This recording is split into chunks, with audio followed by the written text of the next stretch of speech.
아멘. 할렐루야. 할렐루야. 감사합니다. 우리가 교회에 오고 예배 드리러 오면은 다른 건 다 부족하고 또 못해도 한 가지만은 꼭 하고 또 안고 가면 그 예배는, 그 신앙은 승리한 신앙이라고 할 수 있습니다. 몸과 안이 십자가를 바라보고 십자가에서 주시는 하나님의 사랑, 예수님의 사랑을 느끼고 가면, 그 십자가 앞에서 내 마음에 뭉클하고 하면은 오늘 예배는 승리하고 잘 드리고 하는 예배가 될 줄로 믿습니다. 성가대 찬양의 그 내용이 아주 은혜롭습니다. 십자가를 바라보는 예배가 되기를 축원을 드립니다. 우리 서로 축복하며 인사합니다. 반갑습니다. 축복합니다. 우리 서로 힘내시기 바랍니다.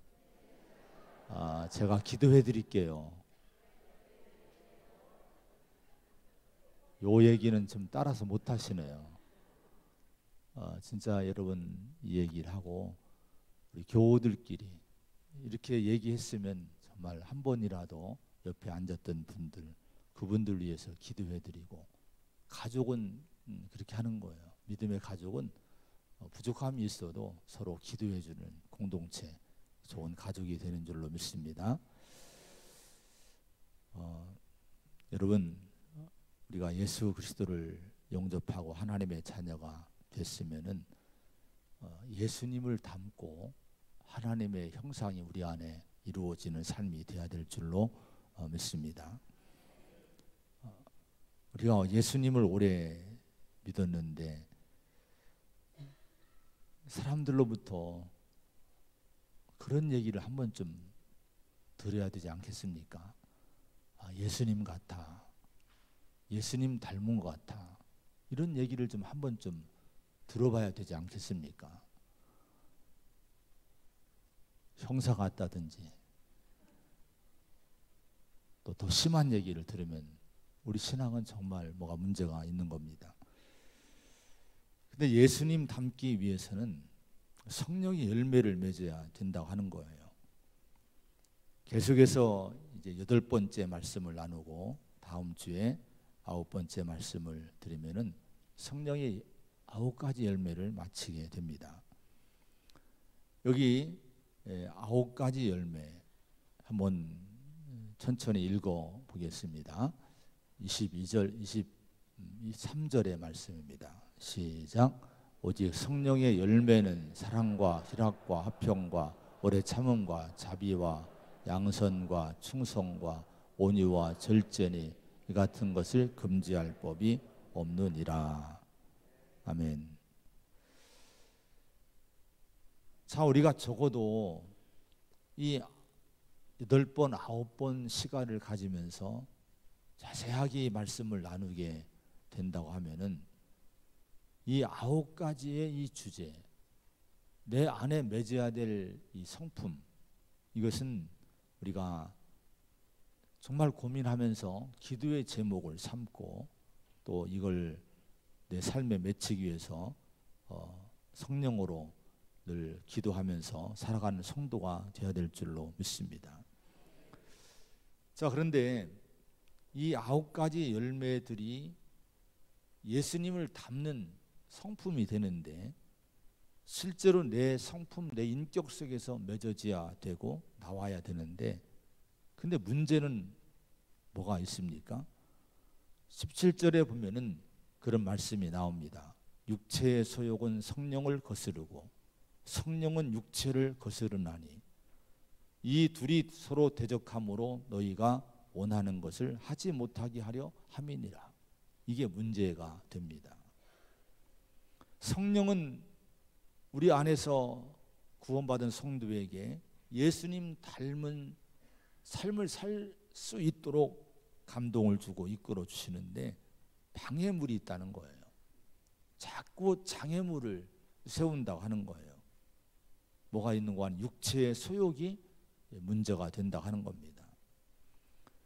육체의 소욕이라고 하는 것은 육체를 통해 나오는 탐욕들, 정욕들, 또 욕망들, 욕심들, 이런 것들을 얘기합니다.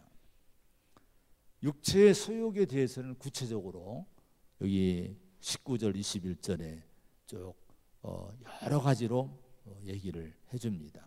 이런 것들이 내 안에서 자꾸 꿈틀거려서 성령의 열매를 맺지 못하도록 방해를 한다고 하는 거예요. 자, 우리 19절, 20절, 21절을 또 한번 천천히 읽으면서 지금 내가 신앙생활하는데 뭐가 나를 지금 장애물이 되고 있는가, 내가 주님 닮는데 뭐가 지금 장애물이 되고 있는가를 한번 체크를 해보시기 바랍니다. 한번 읽어봅니다. 19절부터 시작. 육체의 일은 분명하니 곧 음행과 더러운 것과 호색과 우상 숭배와 주술과 원수 맺는 것과 분쟁과 시기와 분냄과 당지는 것과 분열함과 이단과 투기와 술취함과 방탕함과 또 그와 같은 것들이라. 전에 너희에게 경계한 것 같이 경계하노니 이런 일을 하는 자들은 하나님의 나라를 유업으로 받지 못할 것이요. 심각하게 얘기를 합니다. 이게 성도 가운데 나타나는 신앙을 방해하는 것들이라고 하는 거예요. 자, 성령을 거스리는 이 육체의 일들, 우리가 원하는, 성령이 원하는 일들을 하지 못하게 하는 이 육체의 일들이 남의 일이 아니라 실은 내 일이라고 하는 겁니다. 아마 여러분 몇 번 읽어봤지만은 이 항목 중에서 내 신앙을 자꾸 발목을 잡는 것들이 있을 거예요.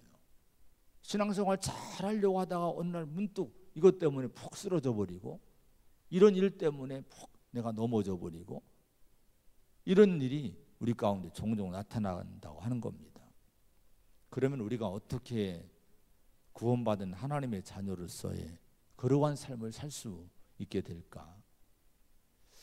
많은 성도들이 거룩한 삶을 우리가 살자고 하면은 이걸 두려워해요. 걱정을 합니다. 어떻게 그렇게 살 수 있어? 이렇게 말하고 생각하면서 지레 거룩한 삶에 대해서 포기하고 항복해 버립니다. 아니, 숫제 이 거룩한 삶에 대해서 의욕을 갖지 못하고 생각조차 안 하고 그냥 교회 다니는 사람도 종종 볼 수가 있습니다. 그러나 정말 우리는 거룩한 삶, 예수님을 닮은 성령의 열매를 맺으며 사는 삶이 불가능한 일인가? 그렇지 않은 거예요. 여러분, 십자가는 능력임을 믿으시기 바랍니다. 복음은 능력임을 믿으시고 성령은 능력임을 믿으시기 바랍니다. 16절의 말씀을 한번 읽어봅니다. 16절 시작. 내가 이르노니 너희는 성령을 따라 행하라. 그리하면 육체의 욕심을 이루지 아니하리라. 뭐를 따라 행하라? 성령을 따라 행하라는 거예요.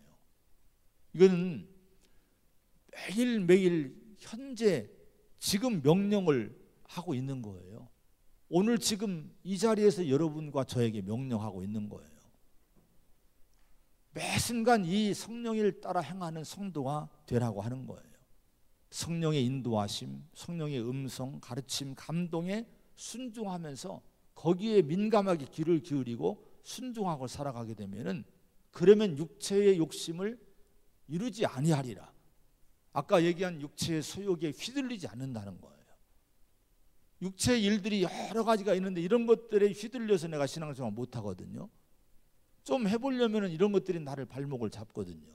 근데 성령을 따라 행하게 되면은 절대로 이런 육체의 소욕에 휘둘리지 않고 내가 승리하는 삶을 살 수 있다고 하는 겁니다. 18절의 말씀을 또 읽어봅니다. 시작. 너희가 만일 성령이 인도하시는 바가 되면 율법 아래 있지 아니하리라. 여기도 마찬가지예요.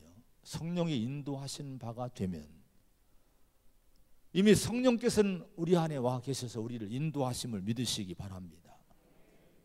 그런데 문제는 그 성령이 인도하심에 순종하는 상태가 되어야 된다는 거예요. 누구의 음성에 순종합니까? 우리가 성령의 음성에 순종하고 성령의 인도하심에 순종하는 상태가 되면은, 그러면 율법 아래에 있지 아니하는 삶을 살 수 있다고 하는 거예요. 성도가 됐으면서도 율법 아래에서 헤매는 성도가 많습니다. 율법 아래에 있다는 것은 죄와 사망 아래에 있는 거예요.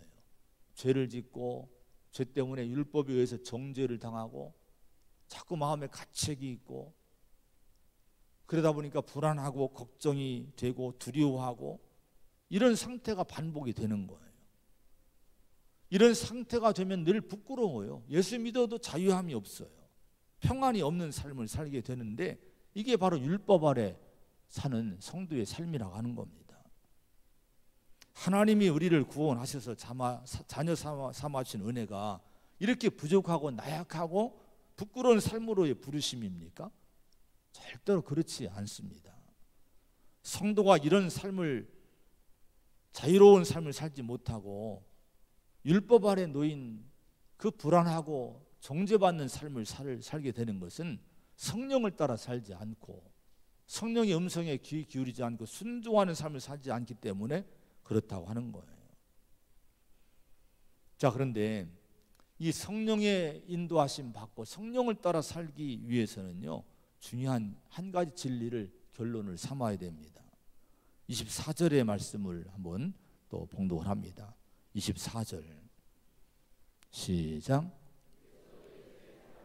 육체와 함께 그 정욕과 탐심을 십자가에 못 박았느니라. 할렐루야. 자, 그리스도 예수의 사람들은 육체와 함께 그 정욕과 탐심을 십자가에 못 박았느니라고 말씀하는데, 이 말씀을 좀 거꾸로 보면은 이런 얘기라고 해석을 합니다. 우리 예수의 사람들, 구원받은 성도들은 정욕과 욕심과 함께 그 정욕과 욕심이 끌어나오는 그 육체를, 옛사람을 십자가에 이미 못 박았다고 하는 거예요. 우리의 옛사람은 십자가에 못 박았다는 것이 뭡니까? 십자가는 뭡니까? 죽음입니다. 예수님이 십자가에 죽으신 거예요. 그러므로 여기 예수의 사람들은 육체와 함께 그 정욕과 탐심을 십자가에 못 박았느니라는 말씀은, 우리는 이미 구원받은 성도는 내가 예수님 영접했을 때에, 구원받았을 때 이미 옛사람은 이미 다 십자가에서 예수님과 함께 죽은 상태가 됐다고 하는 거예요. 그래서 로마서 6장 3절 4절에 보면은, 무릇 그리스도 예수와 합하여 세례를 받은 우리는 그의 죽으심과 합하여 세례를 받은 줄 알지 못하느냐, 이렇게 말씀을 합니다. 알지 못하느냐, 이것은 이걸 꼭 알아야 된다는 거예요. 우리 제자훈련에서 이 말씀을 지난주에 아주 잘 배웠어요. 우리가 이걸 너무 교인들이 모르고 신앙생활을 하고 있다는 거예요. 이걸 알지 못하느냐? 왜 모르냐 이거예요. 자, 뭐를 모르고 있습니까? 우리가 예수 그리스도를 영접해서 세례받고 구원받았다고 하는 것은 예수님과 합해서 우리는 그의 죽으심과 합해서 함께 죽은 자가 됐다는 거예요. 주님이 십자가에서 우리 죄를 가지고 우리 죄를 다 안고 돌아가시지 않으셨습니까? 그때 믿음의 성도는 거기에 함께 죽은 자가 된다고 하는 거예요. 그래서 로마서 6장 4절에 그러므로 우리가 그의 죽으심과 합하여 세례를 받음으로 그와 함께 장사되었나니, 이렇게 말씀합니다. 주님과 함께 이미 장사된, 장례식 치른 자가 됐다고 하는 거예요. 하나님이 죄로 죽어가는 인간을 구원하신 방법을 정하신 게 있습니다. 그 방법이 뭡니까? 내가 수양으로 열심히 노력해서 금식하고 금욕생활하고 노력함으로 구원받는 것이 아니라, 그걸 가지고는, 율법의 행함을 가지고는 구원받을 수 없는 걸 아시기 때문에 하나님께서는 아들 예수님을 이 땅에 보내셨어요. 그리고 우리의 죄를 대신해서 십자가에 달려 죽음을 당하게 하셨습니다. 하나님의 아들로서 인간의 죄를 대신해서 십자가에 못 박혀 죽으신 예수님을 영접하고 믿음으로 세례를 받는 사람은 어떤 상태가 되는가 하면은, 아까 말씀한 대로 그의 죽으심과 합하여 세례를 받은 줄 알지 못하느냐, 그와 함께 장사되었나니 이것이 우리 믿고 구원받은 성도에게 주어진 은혜라고 하는 거예요. 옛사람은 이미 죽은 상태가 됐다 하는 거예요. 아니, 죽었다는 거예요. 이미 장사된 존재가 됐다 하는 거예요. 이것이 성경의 진리요 복음의 내용임을 알아야 된다 하는 거예요. 그런데 중요한 것은 우리가 그 진리를 내 인생의 결론으로 삼느냐 않느냐가 중요한 거예요. 그 진리를 결론 삼고 나의 믿음으로 입술로 고백하며 시인하며 살아야 된다 하는 거예요. 갈라디아서 2장 20절의 말씀, 여러분 주보를 전면을 다 겉표지를 다 보시기 바랍니다. 거기 크게 주보 전면에 써 있는 말씀이 있어요. 갈라디아서 2장 20절의 말씀 가운데 반만 거의 이렇게 있어요. 전부가 아닙니다. 이 말씀을 한번 같이 읽어봅니다. 시작. 내가 그리스도와 함께 십자가에 못 박혔나니 이제는 내가 사는 것이 아니라 오직 내 안에 그리스도가 사시는 것이라. 할렐루야. 바울은 이 진리를 복음을 결론 삼고 자기 신앙을 고백합니다. 내가 그리스도와 함께 십자가에 못 박혔나니 라고 고백을 합니다. 나는 죽었다는 거예요. 그런데 이제는 내가 사는 것이 아니라 내 안에 누가 살고 있는 겁니까? 내 안에 그리스도의 생명으로 그리스도가 살고 계시다고 하는 거예요. 이 고백을 우리 성도는요, 이 진리를 알고 이 진리를 결론 삼고 우리가 나는 죽었구나, 나는 옛사람 죽었구나라고 인정하고 나는 그리스도로 말미암아 사는구나라는 신앙을 자꾸 고백하라는 거예요. 한번 따라서 해보시기 바랍니다. 제자 훈련 받으신 분들은 그 생각을 새록새록 한번 좀 돌이키면서 따라 하시기 바랍니다. 나는 예수님과 함께 십자가에서 죽었습니다. 이제 나는 예수님으로 사는 사람입니다. 예수님께서 나의 생명이고 나의 전부이십니다. 할렐루야. 자, 이 진리를, 이 고백을 자꾸 하라고 하면서 살라고 하는 거예요. 그러면 내가 죽었다는 이 사실이 실제가 되는 은혜를 내가 누리게 됩니다. 이게 왜 중요한지 아십니까? 한번 생각해 보세요. 인생의 모든 문제, 아까 육체적인 일에 이 여러 가지 많은 우리 성령의 열매를 맺고 살아가는 예수를 닮아야 되는데 그 닮지 못하도록 방해하는 장애물 되는 육체의 일들의 모든 문제를 보면요, 내가 죽지 않았기 때문에 그런 거예요. 자아가 펄펄 살아서 그런 거예요. 나만 죽으면요, 내 자신이 죽으면 이건 아무 문제가 안 됩니다. 여러분, 내가 죽는데 음욕이 일어납니까? 내가 죽는데 여러분 분냄이 화가 일어납니까? 내가 죽는데 마음 상할 일이 뭐가 있습니까? 내가 죽지 않았기 때문에 이런 수많은 죄악적인 것들이 내 안에서 자꾸 날 휘두르고 진짜 성도의 삶을 못 살게 자유를 주지 않고 이렇게 힘들게 살게 하는 거예요. 여러분, 내 안에서 이런 문제가, 육체적인 문제가 일어날 때마다 어떻게 이길 수 있습니까? 내 죽음을 선고해야 됩니다. 나의 옛사람은 죽었다고 선고하시기 바랍니다. 자기 죽음을 선고할 때 성령의 인도하심이 강력하게 나타납니다. 그리고 성령의 열매가 맺어지게 되는 거예요. 그때 우리는 예수님을 닮은 사람으로 이 땅을 살아가는 성도가 될 줄로 믿습니다. 이런 승리하는 성도가 되시기를 축복을 드립니다.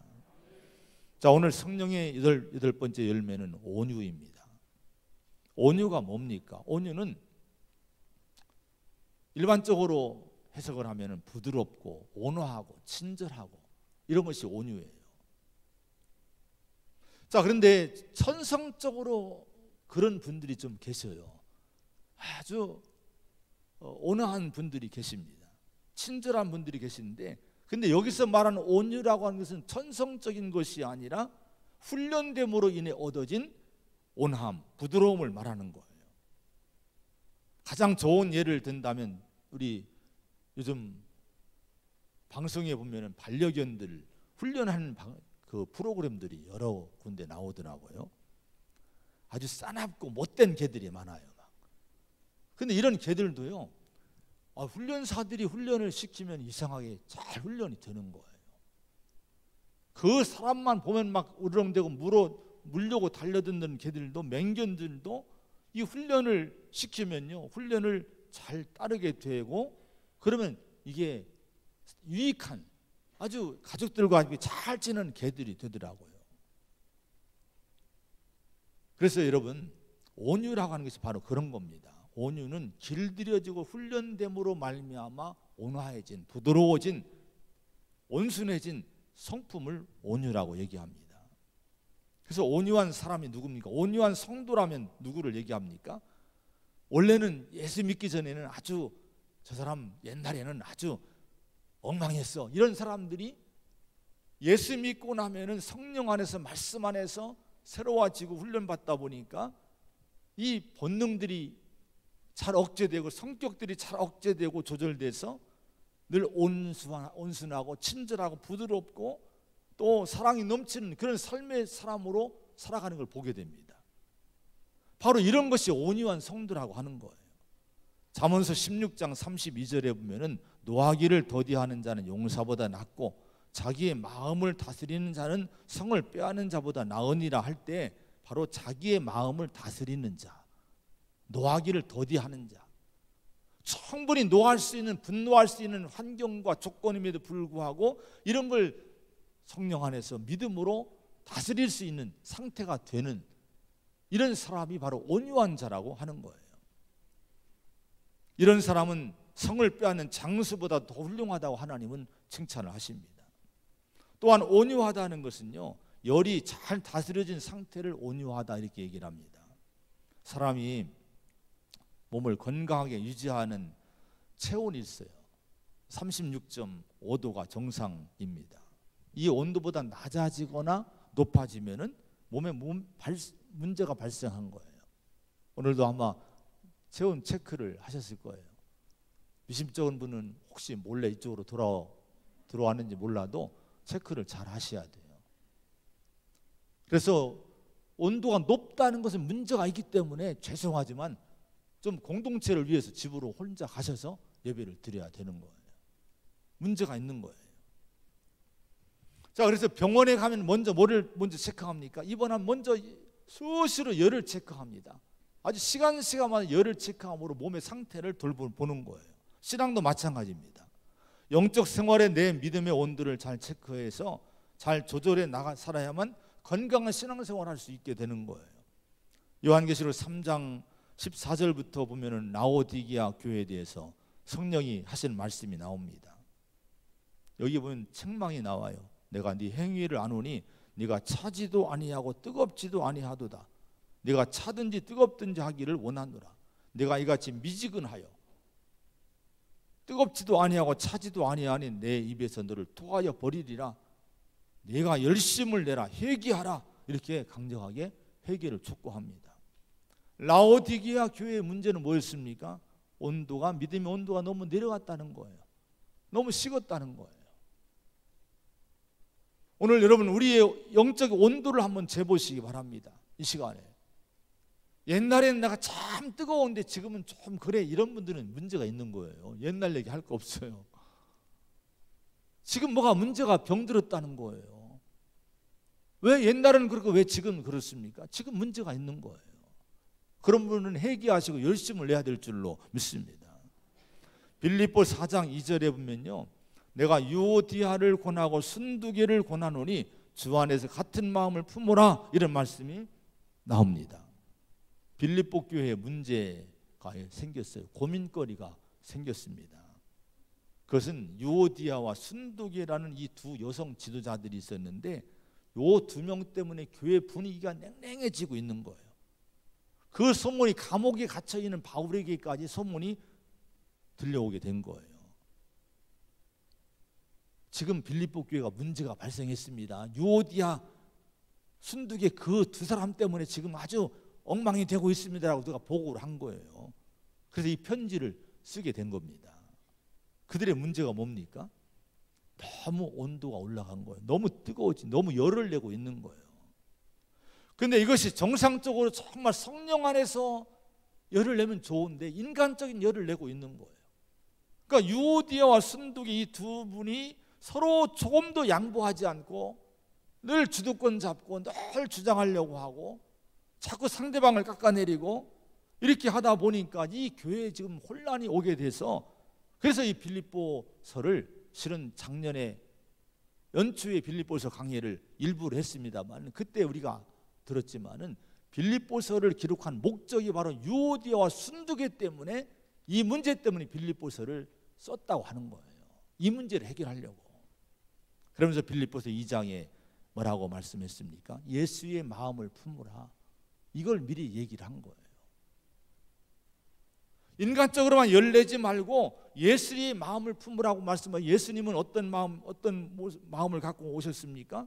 그분은 근본 하나님의 본체시지만은 하나님과 동등됨을 취할 것으로 여기지 아니하시고 자기를 철저히 비우시고 종의 형체를 갖고 인간의 몸, 죄인의 몸을 갖고 이 땅에 내려오셨다는 거예요. 그리고 십자가에 죽으셨다는 거예요. 철저히 순종하셨다는 거예요. 유오디아와 순두개야 예수의 마음을 품어라. 내려가라는 거예요. 온도 좀 낮추라는 거예요. 너무 여러분 이 열이 올라가면요, 이게 여러분 온유하지 못한 거예요. 이 열을 다스리란 거예요. 이 다스린 상태가 온유라고 하는 거예요. 여러분, 우리 안에 성령의 통제를 잘 받고 성령의 다스림을 받으면서 온유함으로 주님의 일을 하는 우리 성도가 되시기를 축원을 드립니다. 그래야 교회가 은혜롭고 주님의 은혜가 나타날 줄로 믿습니다. 이 온유함은 하나님의 성품이고 그 아들 예수님의 성품이에요. 이사야 40장 10절 11절에 보면 주 여호와께서 장차 강한 자로 임하실 것이요 친히 그의 발로 다스리실 것이라 이렇게 말씀하시면서, 근데 11절로 넘어가면 뭐라고 말씀하고 있는 거 아니? 그는 목자같이 양떼를 먹이시며 어린 양을 그 팔로 모아 품에 안으시며 젖먹이는 암컷들을 온순히 인도하시리로다 이렇게 말씀을 합니다. 자, 우리 하나님 원래 강하신 분입니다. 온 우주 만물을 창조하신 엄청난 힘과 능력이 있는 분이십니다. 그런 분이 자기 백성을 인도하는데 목자처럼 어린 양을 품에 안고 조심스럽게 안고 젖먹이는 암컷들은 온순이란 것은 조심스럽게 곱게 몰고 오신다는 거예요. 이렇게 온유하게 자기 백성들을 인도하신다는 거예요. 우리 하나님의 본래 성품이 온유하심입니다. 그래서 그 아들 예수님도 온유하십니다. 그래서 예수님께서 마태복음 11장 29절에 뭐라고 자기를 소개합니까? 나는 마음이 온유하고 겸손하니 이렇게 말씀을 하십니다. 자, 이 예수님이 말로만 온유하다고 하신 것이 아니라 실제로 예수님의 한번 복음서를 통해 일화를 한번 보십시오. 얼마나 온유하신 분인가. 누가복음 9장에 보면은 일행을 데리고 예루살렘으로 올라가시는데 사마리아의 한 마을로 통과를 하려고 하십니다. 근데 사마리아인들이 예수님 일행이 예루살렘으로 간다고 하니까 받아들여 주질 않는 거예요. 당신을 일리 못 가, 다른 데로 가, 길을 막는 거예요. 그러니까 제자 야고보와 요한이 이걸 보고 화가 나는 거예요. 이 야고보와 요한은 우리의 아들들이라고 별명이 지어진 사람들입니다. 성격이 불같은 사람들이에요. 뭐라고 한지 아십니까? 주여, 우리가 불을 명하여 하늘로부터 내려 저들을 멸하라 하기를 원하시나이까? 이게 뭔가 아니 확 불질러 버리자는 거예요. 이놈의 마을 확 우리가 불질러 버리자는 거예요. 왜? 우리를 못 지나가지 못하게 막으니까 화가 나서 그런 얘기를 하는 거예요. 흥분하는 거예요. 그때 예수님이 그래, 너 빨리 불질러라 이렇게 하셨습니까? 아니요, 책망하셨습니다. 꼬집으셨습니다. 그리고 뭐라고 하는 거 아니? 누가복음 9장 56절에 보니까 함께 다른 마을로 가시니라. 좀 멀지만 먼 길이지만 돌아서 가셨다고 성경은 말씀해요. 이것이 여러분 예수님의 온유함입니다. 온유함을 여러분 막연하게 생각하지 마시고 온유함이 구체적으로 이런 것이 온유함이구나.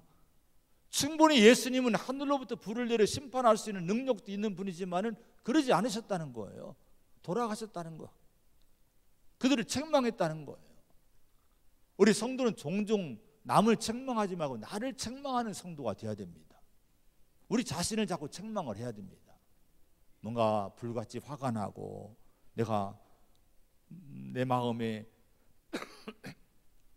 미움이 일어나고 이런 마음이 있을 때 자꾸 책망하세요. 돌아가자. 돌아가면 되지. 책망하면 그 사람이 온유한 삶을 살 수 있는 줄로 믿습니다. 이사야 53장에 보면은 예수님의 그 고난에 대한 사건을 미리 예언한 말씀이 나옵니다. 여기 보면은 예수님의 온유한 성품이 그대로 담겨 있는 은혜로운 말씀을 볼 수 있어요. 여기 이 말씀을 쭉 보면은 예수님이 오셔서 찔리고 상하시고 징계받고 채찍 맞으시고 곤욕과 신문을 받으시며 끌려가시는 모습을 이제 기록을 해놓으셨습니다. 근데 예수님이 찔리고 상하고 곤욕받고 징계받고 채찍 맞고 신문 받으신 모든 끌려가신 모든 것들이 다 누구 때문인 겁니까? 여기 보면 이렇게 얘기합니다. 그가 찔림은 우리의 허물 때문이요 그가 상하면 우리의 죄악 때문이라 여호와께서 우리 모두의 죄악을 그에게 담당시키셨도다. 죄를 지은 건 우리인데 우리 죄를 누구에게 담당시켰습니까?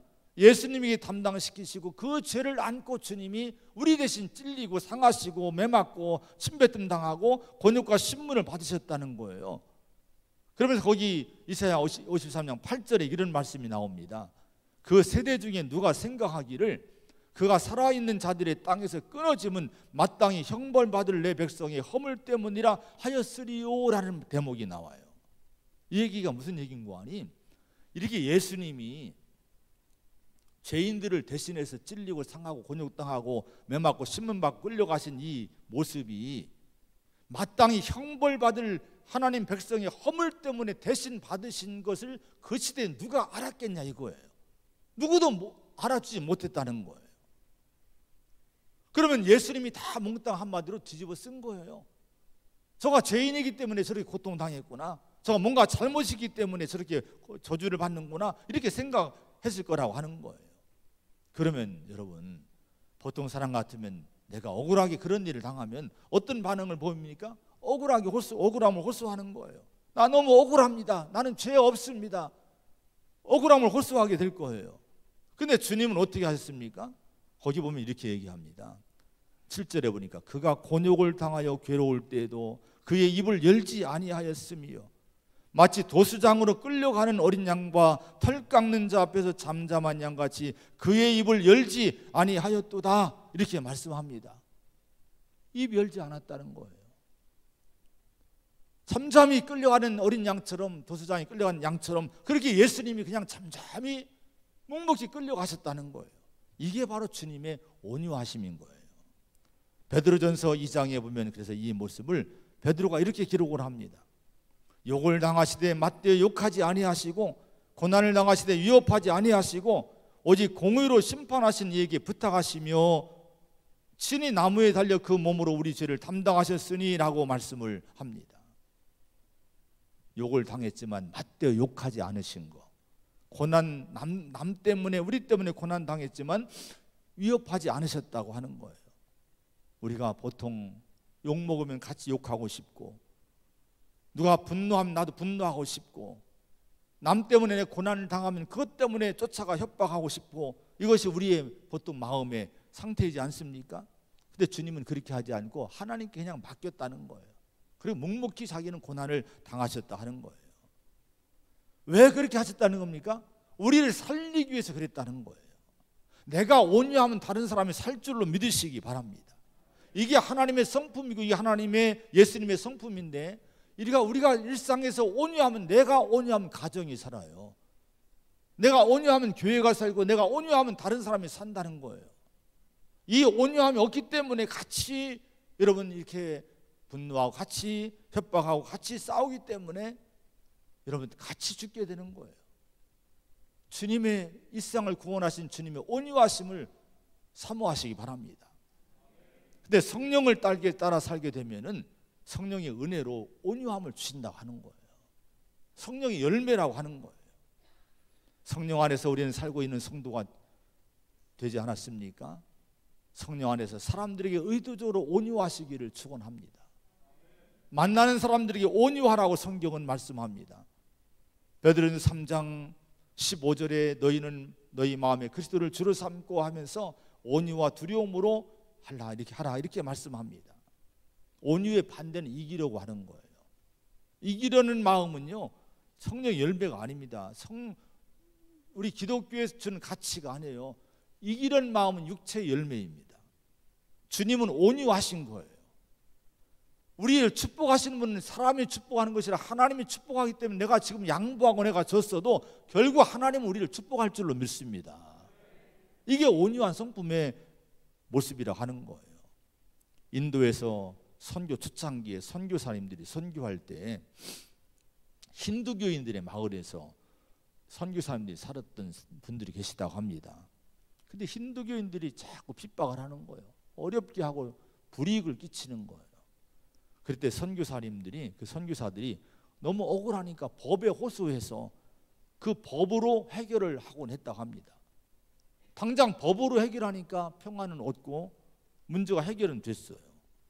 근데 그 이후로부터 그 인도 선교 역사에 보면은 그 마을에 살고 있는 힌두교인들은 한 명도 크리스찬이 안 됐다는 거예요. 선교사들이 가서 이기려고 하다 보니까 법으로 싸우다 보니까 누구도 기독교를 받아들이지 않더라는 거예요. 그 기간 60년이 갔답니다. 온유하지 못하면 전도할 수 없다는 거예요. 세상에 대해서 온유하지 못하면 복음의 문을 열 수 없다는 거예요. 어떻게 그렇게 살아 우리는 우리 마음에 외칠지 모릅니다. 아니에요. 그런데 그게 예수님의 길이라는 거예요. 그게 성도가 마땅히 맺어야 될 모습이라고 성경은 말씀합니다. 온유해야 될 줄로 믿습니다. 내가 져야 될 줄로 믿습니다. 또한 우리가 온유하되 가정에서 온유함을 특별히 나타내셔야 됩니다. 베드로전서 3장 1절부터 5절에 보면은 아내들아 하면서 남편에게 순종하라. 혹 말씀을 순종하지 않는 자라도 말로 말미암지 않고 그 아내의 행실로 말미암아 구원을 받게 하려 함이니, 그러면서 오직 마음에 숨은 사람을 온유하고 안정한 심령에 썩지 아니할 것으로 하라. 이는 하나님 앞에서 값진 것이다 이렇게 말씀합니다. 외모를 꾸미려고 하지 말고 마음에 숨은 사람을 온유함으로 단장을 하라고 권면해요. 꼭 여자분에게만 하는 것이 아니라 우리 모든 성도가 이렇게 살아야 된다 하는 거예요. 우리는 흔히 여러분 말로 복음으로 어떤 교리로 하나님 말씀을 전해서 그 사람을 내 남편을 전도하려고 하고, 그래서 말씀을 가지고 막 조목조목해서 남편을 설득시키려고 하고 이기려고 하는데요, 안 된다는 거예요. 이걸로 하지 말래요. 성경은요. 그 아내의 행실로 말미암아 구원받게 하려 함이니 이것이 하나님의 뜻입니다. 행실을 통해서 남편을 구원하고 행실을 통해서 가정을 구원하게 하려고 하는 것이 하나님의 뜻이라고 하는 거예요. 그래서 여러분 뭐라고 말씀하시느냐? 온유함으로 마음을 장식하라는 거예요. 그래야 구원할 수 있다고 말씀합니다. 내가 만약에 가정에서 온유함을 갖고 가정 식구를 대하지 않으면 그 가정은 절대로 구원받지 못해요. 내 남편 구원하지 못하고 아내 구원하지 못하고 자식 부모 구원하지 못합니다. 복음은 나중에 들어갈 수 있고 행함으로 삶으로 복음이 보여져야 된다고 하는 거예요. 마지막으로 말이 온유하시기를 바랍니다. 잠언서 15장 4절에 온순한 혀는 곧 생명나무라 나무이지만 패역한 혀는 마음을 상하게 하느니라. 여러분 말을 좀 신중하게 하시기 바랍니다. 온순한 혀가 뭡니까? 치료하는, 이거 온순하다는 것은 치료한다는 얘기예요. 다른 사람의 아픔을 치료해 주는 말, 이게 온순한 혀, 이게 온유한 혀라고 하는 거예요. 그런데 패역한 혀는 뭡니까? 패역하는 것은 거친 거예요. 싸나운 거예요. 파괴하는 거예요. 교활한 혀를 얘기합니다. 근데 온순한 혀, 온유한 혀는요, 생명나무, 생명을 주는 나무 같은 역할을 하는데 다른 사람을 힘을 주는 거예요. 용기를 주는 거예요. 근데 패역한 혀, 이 거칠고 싸납고 생각 없이 말을 자꾸 하는 것은요, 상하게, 마음을 상하게 한다. 쪼각쪼각 낸다는 거예요. 산산쪼각 낸다는 거예요. 박살을 낸다는 거예요. 나는 좋죠. 나는 한마디 하고 푹 던지고 가서 다른 사람 마음은 깨쳐놓고 집에 가서 난 좋을 수 있지 모르지만은 그 사람은 밤새 잠을 못 자는 거예요. 그 사람은 평생 그 상처를 안고 사는 거예요. 말 조심을 해야 됩니다. 말이 온유해야 됩니다. 생각을 갖고 이 말을 가지고 상대방이 정말 힘을 얻을 수 있을까? 이 말하면 저 사람이 생명나무처럼 정말 용기를 가질 수 있을까? 위로받을 수 있을까? 이런 말들을 성도는 성령 안에서 해야만이 이 사람이 주님 닮은 성도라고 성경은 말씀하고 있는 거예요. 여러분, 우리 행함과 삶으로, 언어로 온유함을 행하면서 사시기를 축원드립니다. 온유함을 위해 기도하시기 바랍니다. 왜 그런가? 이건 성령 열매이기 때문에 기도하지 않으면 열매가 안 맺혀요. 온유한 성도가 되시기를 축원합니다. 기도하시기 바랍니다. 기도하겠습니다. 하나님 아버지, 육체의 소욕들이 우리를 방해하고 우리 거룩한 삶을 살지 못하도록 회방을 하고 힘들게 할 때가 많습니다. 그러나 우리가 옛사람은 이미 죽었음을 선포하면서 내 옛사람이 십자가에 못 박혔음을 진리로 삼고 결론 삼고 선언하고 고백하며 살아갈 때 성령이 나를 인도하심으로 우리가 육체의 소욕을 이기고 성령의 열매를 맺는 성도로 만들어 줄 줄로 믿습니다. 아버지, 온유한 성도가 되라고 말씀합니다. 온유의 열매를 맺어야 된다고 말씀합니다. 이건 성도, 영적인 거룩한 성령의 사람의 마땅한 성품이고 인품이고 삶이라고 말씀을 합니다. 우리 안에 온유함이 넘치게 하여 주시옵소서. 그래서 하나님 닮고 예수님 닮게 하여 주시옵소서. 다른 사람에게 온유하고 가정에서 온유하고 아버지 특별히 언어가 온유한 성도가 되게 하여 주시옵소서. 예수님의 이름으로 간절히 기도하옵나이다. 아멘. 찬송가 304장